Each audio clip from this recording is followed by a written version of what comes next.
E se Cristo não ressuscitou, é vã a nossa pregação e é vã a fé que vocês têm. E se Cristo não ressuscitou, é vã a fé que vocês têm e vocês ainda permanecem nos seus pecados. 1 Coríntios capítulo 15, versos 14 e 17. Oremos. Nosso Deus e Pai, estamos em Tua presença agradecidos por mais este dia, por estes momentos, agradecidos por centenas de pessoas que estudam conosco a Bíblia cada dia. Pedimos, Pai, que o Teu Espírito Santo esteja presente na mente e no coração de cada um de nós, nos ajudando a entendermos a Tua palavra, aceitá-la, vivê-la na prática em nossa vida. Temos muitas dessas pessoas que nos escrevem pedindo orações. Tu conheces os problemas que cada um enfrenta, as necessidades que tem. Tens misericórdia, Pai, de cada um. Atenda-os conforme for a Tua santa vontade. Dê vitórias, Pai. Nós temos pessoas também que estão orando conosco. Pedimos uma bênção especial para o Francisco Xavier, para Maria Márcia e Euríclides, Maria Schreiber, Maria Nochelle Donazan, Manuel Fernandes, Leonor Maia Albino, Lúcia Lemos pedindo pelo cunhado Fernando, que teve um AVC, está internado, tenha misericórdia dele. Também nossa irmã Nancy Mota pedindo pela sobrinha Isabela, que vai passar por uma cirurgia amanhã. Ó Pai, que Tu estejas presente e conceda a graça de que tudo transcorra bem para a honra e glória do Teu santo nome. Que nós permaneçamos firmes, confiantes em Ti e na certeza de que as bênçãos vão ser concedidas e o Teu nome será glorificado. Em nome de Jesus. Amém. Essa semana, irmãos, nós estamos estudando um tema que às vezes chega a ser controverso para algumas pessoas. É o 1 Coríntios capítulo 15. E você, se ainda não leu, leia esse capítulo com calma, em oração, pedindo a Deus esclarecimento. E nós aqui, durante essa semana, vamos estar trazendo mais esclarecimentos a respeito deste assunto, porque, conforme a Bíblia nos ensina, nós, seres humanos, não temos uma alma, nós somos alma vivente. Quando nós morremos, nosso corpo vai para o pó da terra e ali permanece aguardando a ressurreição, ou dos justos ou a ressurreição do juízo. E muitas pessoas, muitas denominações, creem que nós temos uma alma e quando a pessoa morre, essa alma ela se desprende e vai para algum lugar, ou para o céu, se foi uma boa pessoa, ou para o inferno, se foi uma má pessoa, ou mesmo ainda para o purgatório, para ver se dá um jeitinho, né, e depois ir para os céus. Mas a Bíblia não ensina isso. Eu sei que há controvérsia e durante essa semana nós vamos procurar trazer esse esclarecimento de que todos que morrem, os que já morreram, estão no pó da terra. O que voltou para Deus foi o fôlego de vida que Deus soprou nas narinas de Adão quando ele foi criado. Deus soprou o fôlego de vida e então Adão se tornou alma vivente. Não passou a ter uma alma, se tornou alma vivente. E a Bíblia é clara neste assunto. E que, através deste estudo essa semana, nós, com humildade e com um coração aberto, peçamos ao Espírito Santo para que nos mostre aonde estão as pessoas que morreram, se tem uma alma que foi para o céu ou para o inferno, porque nós temos muitas pessoas que estão sofrendo por alguém da família que morreu e a pessoa pensa que está no purgatório ou está no inferno sofrendo. Não, a pessoa está no esquecimento, morreu, está lá aguardando a ressurreição, ou da vida eterna ou do juízo eterno, que é a perdição eterna. E aí, quando Jesus voltar, que os mortos irão ressuscitar, o fôlego de vida que voltou para Deus vai ser dado novamente à pessoa para ela voltar a viver. Os salvos em Cristo, os que morreram em Cristo, ressuscitarão com um corpo incorruptível, não mais um corpo pecaminoso. E nós vamos então poder contemplar o nosso Senhor Jesus, porque hoje, com esse corpo pecaminoso, nós não podemos ver a glória de Deus, porque se nós olharmos para a glória de Deus, nós cairemos mortos. Mas, com o nosso corpo transformado de um corpo corruptível para incorruptível, de mortal para imortal, nós poderemos ver o nosso Senhor Jesus e vamos estar com Ele para todo sempre. Então, esta semana, esse estudo é muito importante para todos nós. Nós temos, inclusive, uma irmã que nos escreveu durante as últimas semanas. Ela perdeu um filho tragicamente, o filho foi assassinado, ela está triste, desolada, ela está sofrendo muito, as filhas dela também, são 3 filhas que ela tem e estão muito tristes, mas nós devemos nos conformar e nos confortar na palavra de Deus.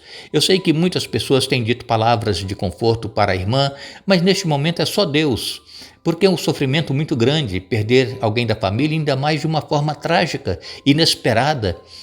E quando a pessoa está já com idade avançada, está doente, nós esperamos que a qualquer momento ela pode descansar. Mesmo assim, nós sofremos com a perda da pessoa. Mas quando é uma pessoa jovem e perde a vida de repente, eu quero dizer para essa irmã, eu estou orando por ela, eu não vou citar aqui o nome, mas eu tenho orado por ela, ela pede que nós oremos, e quero dizer para a irmã, assim como aquele ladrão na cruz, ele, no último momento, ele não se batizou, ele não se tornou membro da igreja, ele pediu a Jesus, lembra-te de mim quando entrares no teu reino, e Jesus falou assim, você vai estar comigo no paraíso.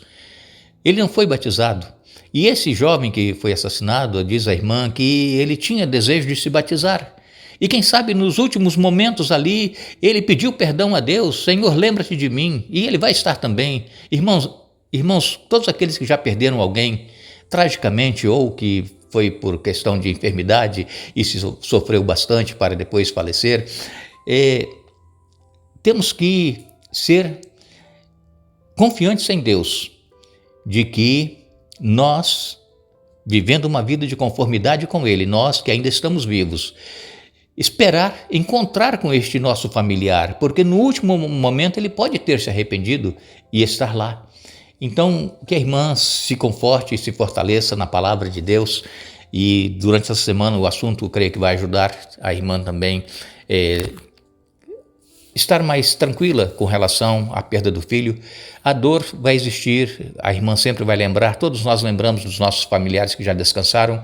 A princípio é uma dor muito grande, a gente não aceita e a gente fica muito preocupado, né, pela perda, mas com o passar do tempo, aquela dor ela vai sendo amenizada e a gente consegue continuar vivendo, trabalhando e, enfim, nos preparando para o grande encontro. Paulo ontem falou aqui a respeito da proclamação da ressurreição de Jesus, e todos nós que proclamamos a ressurreição de Jesus, em primeiro lugar, nós precisamos crer que a ressurreição de Jesus é um fato histórico. Aconteceu. Não é uma narrativa criada, inventada pelos discípulos. Por quê? Porque os discípulos, eles estavam com medo de também serem mortos, porque eles eram seguidores de Jesus. E então, de repente, eles começam a pregar que Jesus ressuscitou. Não foi invenção, não foi uma narrativa que eles criaram, foi porque Jesus apareceu para eles depois da ressurreição. E eles foram cheios do poder, e eles então saíram pregando, agora destemidamente, inclusive, quase todos eles foram mortos por causa da pregação do Evangelho. E alguém não iria morrer por alguém que eles inventaram uma história que havia ressuscitado.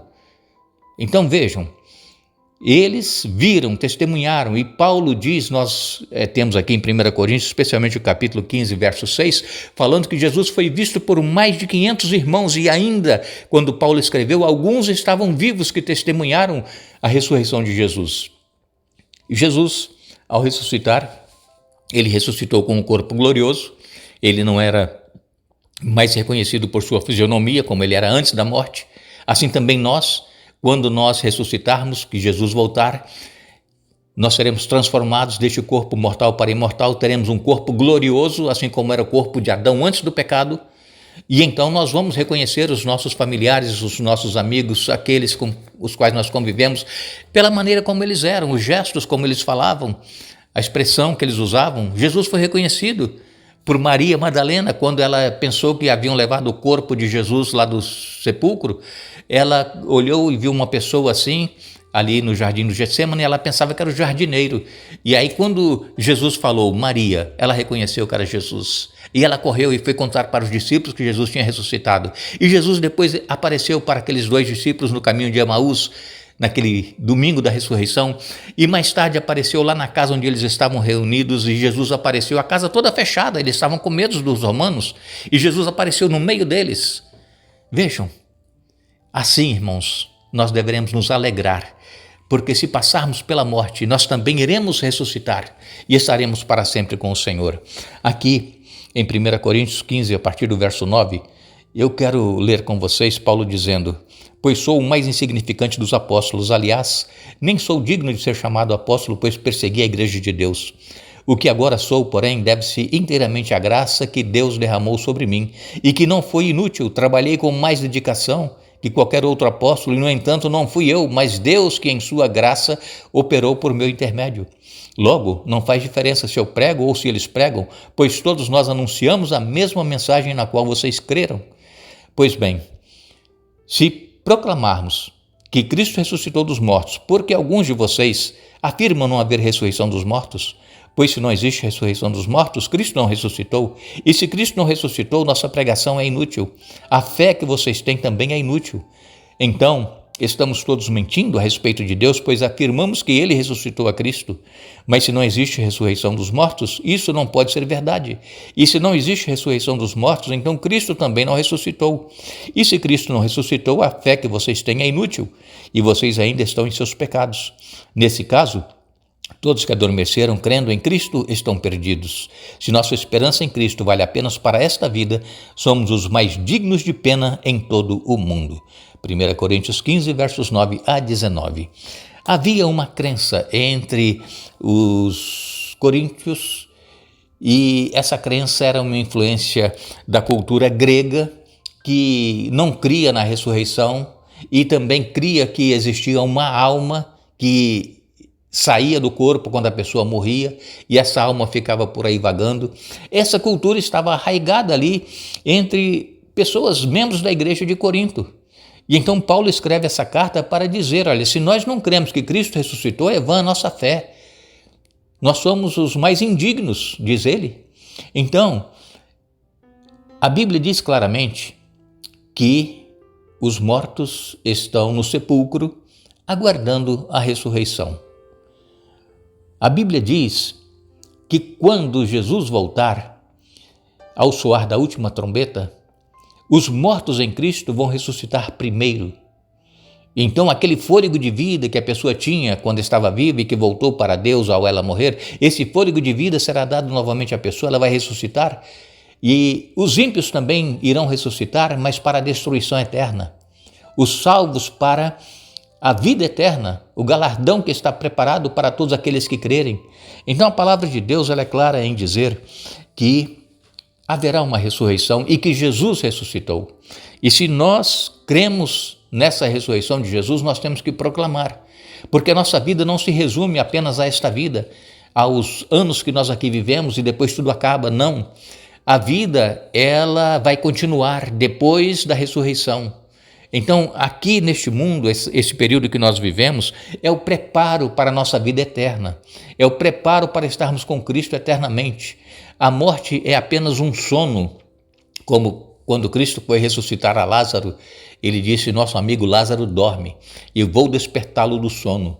E Jesus, depois que ressuscitou Lázaro, ele disse, Lázaro sai para fora, e Lázaro saiu, ressuscitou, já havia 4 dias.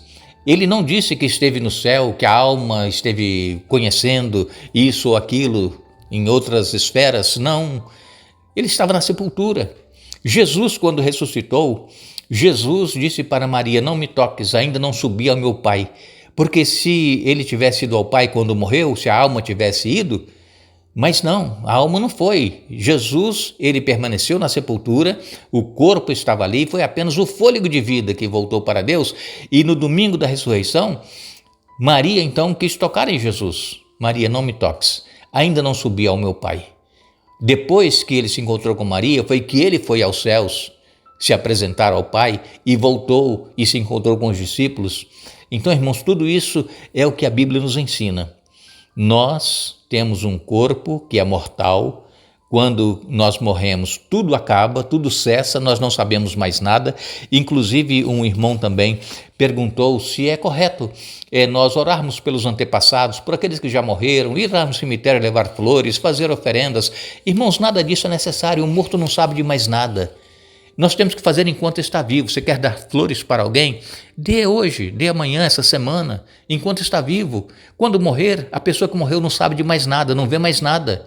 Mas eu sei que tem muitas pessoas que até estão nos ouvindo e que creem que É bom ir lá no cemitério, levar flores e fazer orações por aqueles que morreram, mas é porque não conhecem a Bíblia no que está escrito com relação ao estado dos mortos. Mas o Espírito Santo vai trazer esse esclarecimento se nós o buscarmos, se nós orarmos e pedirmos, e nós vamos estar mais tranquilos com relação àqueles que morreram, sabendo que eles não estão no inferno, sofrendo eternamente, estão aguardando a ressurreição. E quem sabe, no último momento a pessoa se arrependeu, pediu perdão como ladrão na cruz. Lembra-te de mim. E Jesus disse, você vai estar comigo no paraíso. Irmãos, Deus é maravilhoso. Deus não quer que ninguém se perca, mas que todos cheguem ao arrependimento. Que nós possamos nos manter firmes nesta promessa de que se passarmos pela morte, nós iremos ressuscitar e estaremos com Jesus para todos sempre. Que Deus nos abençoe.